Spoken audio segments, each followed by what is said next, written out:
Shalom ibu bapak saudara-saudara terkasih dalam nama Tuhan kita Yesus. Semangat pagi, selamat hari Minggu. Bertemu kembali di channel Rionando Putar-Putar dalam khotbah 5 menit aja atau kolima untuk renungan harian. Renungan pada hari ini saya ambil dari kitab Efesus pasal 5 ayat 2. Demikian kesaksian firman Tuhan. Dan hiduplah di dalam kasih sebagaimana Kristus Yesus telah mengasihi kamu dan telah menyerahkan dirinya untuk kita sebagai persembahan dan korban yang harum bagi Allah. Mengasihi dengan kasih Kristus.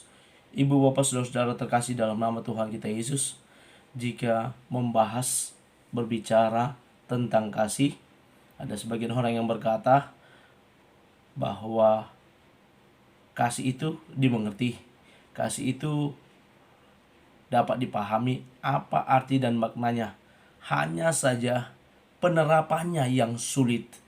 Untuk memahami apa itu kasih, slogan tulisan KASIH itu sudah dapat dipahami.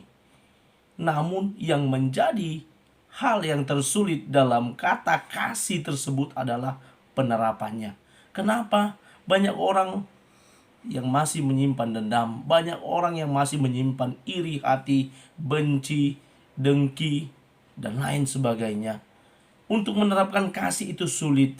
Bagaimana saya mampu dapat mengasihi dia? Dia membenci saya, dia tidak suka sama saya hadir di situ, dia sudah merasa risih. Bagaimana saya bisa mengasihi?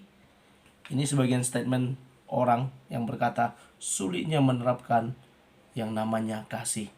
Ibu bapak saudara terkasih dalam nama Tuhan kita, Paulus dalam suratnya ini kepada jemaat di Efesus meminta kepada mereka untuk hidup di dalam kasih sebagaimana Kristus juga telah mengasihi kita, mengasihi mereka.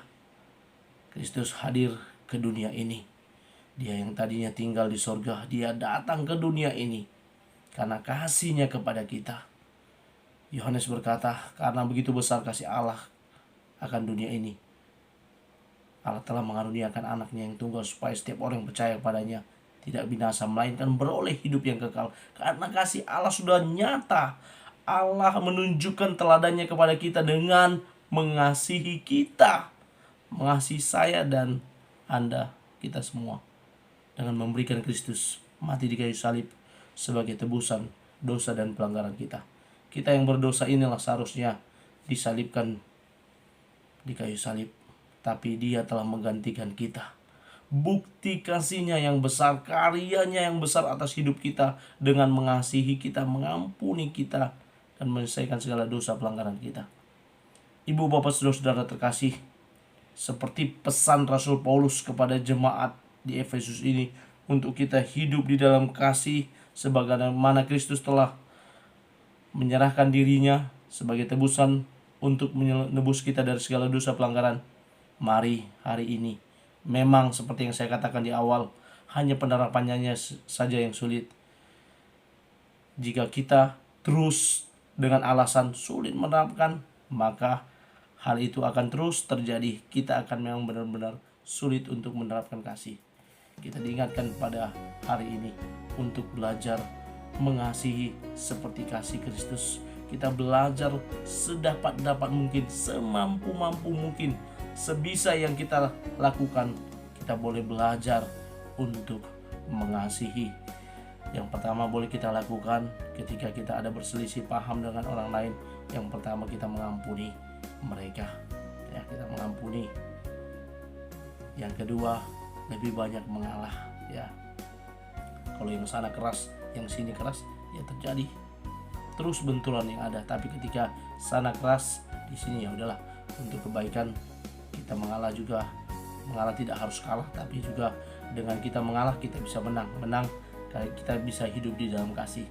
Yang ketiga, kita juga bisa menghilangkan ego, iri hati, dengki, dan segala hal yang negatif di dalamnya, ya.